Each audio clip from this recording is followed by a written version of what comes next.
A thirst for knowledge, a great curiosity, and an inviolable amount of bravery. These are the attributes of explorers. Before contemporary society, explorers had to venture out into the unknown to mark down their findings in field notes and maps in order to show their discoveries to their native homeland. Their guides were either rare people who had been to the unknown regions or rudimentary instruments such as compasses, chip logs, sundials, or hand-drawn atlases. Motivations to make their excursions either came from their desire to conquer new lands and reap what they found, create new trade routes, find savages to perform missionary work on, or gain glory and fame. However, their expeditions always had a certain amount of risk due to explorers not knowing what they would encounter on their adventure. This resulted in the disappearance of many early explorers that were either well known enough to be noticed missing, or too unpopular to have been noticed missing and were forgotten by history. Here are 5 explorers who mysteriously disappeared after travelling to unknown lands. As always, sit back and enjoy. Percy Fawcett. Percy Fawcett was a British soldier, anthropologist and explorer born in the late 1800s, who was famous for his expedition to find the lost city of Zed. In his early life, he trained with the Royal Geographical Society to become an explorer, and they sent him on many map-making excursions to South America to mark geographical territories and get to know native tribes in the area. It was during these excursions that Fawcett began to hear native tribes talk about rumours of a lost civilization. This piqued his interest, so he looked through historical documents and read about travellers' accounts of seeing mysterious ruins. As the rumours began to seem increasingly likely, Fawcett feared that a rival explorer would beat him to the lost civilization, which he called Zed. Eventually, his fear and curiosity prompted him to go on an expedition to the Mato Grosso region of Brazil, which was where he believed Zed to be located, accompanied by his 21-year-old son and his son's friend.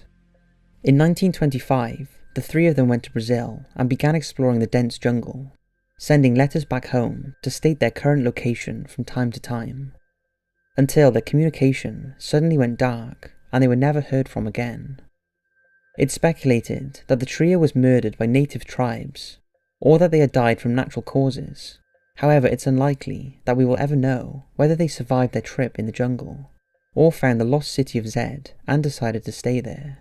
Fawcett's plight inspired the 2006 film starring Robert Pattinson called The Lost City of Zed. Abu Bakr II. Abu Bakr II was the 9th king or Mansa of the Male Empire in the 14th century, who supposedly sailed to the Americas. Virtually nothing is known about Abu Bakr II, but an Arab historian, Shihab al-Umari, was the only person to document his journey. Shihab al-Umari recorded a conversation between the 10th king of the Mali Empire, Massa I, and the Egyptian Empire in Cairo. Massa stated that his predecessor was obsessed about reaching the limits of the Atlantic Ocean, so he sent out 200 ships to sail to the edge of the sea. When the voyage failed, Abu Bakr II took matters into his own hands and renounced his right to the throne in order to lead a second voyage. He took 2,000 ships with him, along with water and provisions, and told Musa to deputize in his place while he went sailing. The last time anyone ever saw him was when he embarked across the Atlantic Ocean. Today, historians think that he may have been the first Muslim to land in the Americas. However, it is possible that his ships may not have made it, and he and his crew perished. Another theory is that it's likely that this story is false, and Musa actually threw a coup d'etat and covered it up by saying his predecessor sailed away. Ludwig Leichhardt.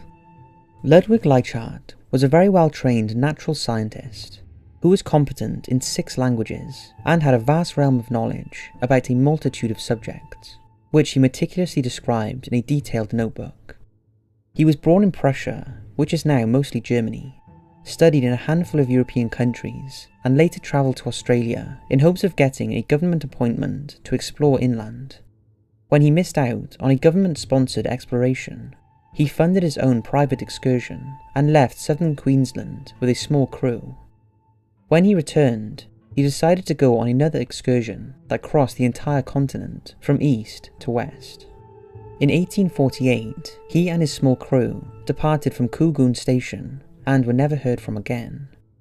Many researchers and historians are still puzzled by how such a vigilant and keen individual could have disappeared without a trace. They've theorized that the party died from drowning, from an attack by a native tribe, or even from an assassination by the British government. The Corte-Real brothers. Gaspar, Miguel, and Vasco Anz Corte-Real were the three sons of the successful Portuguese explorer João Vaz Corte-Real, who was granted land by the king after discovering the land of Cod, speculated to be Canada. He would take his two youngest sons, Gaspar and Miguel, on expeditions with him until his death. When the brothers saw how much glory and wealth they could obtain by finding new lands, they followed in their father's footsteps and became explorers. In 1500, King Manuel of Portugal sent Gaspar on a mission to find a northwest passage to Asia. So Gaspar set sail with 3 ships across the Atlantic in the same direction his father went. Icebergs blocked their route, so they went back to Portugal and sailed again, this time with Miguel. They came to the shores of eastern Newfoundland and split up to explore before agreeing on a rendezvous back to Portugal. However, Gaspar never returned. A year later, Miguel set sail to find out what happened to his youngest brother, but his ship disappeared along the west coast of Newfoundland. A year later, the last remaining brother wanted to find both his missing brothers, but the king refused to let him sail, sensing the ominous pattern. To this very day, the fate of the 2 brothers remains unknown. Jaume Ferrer.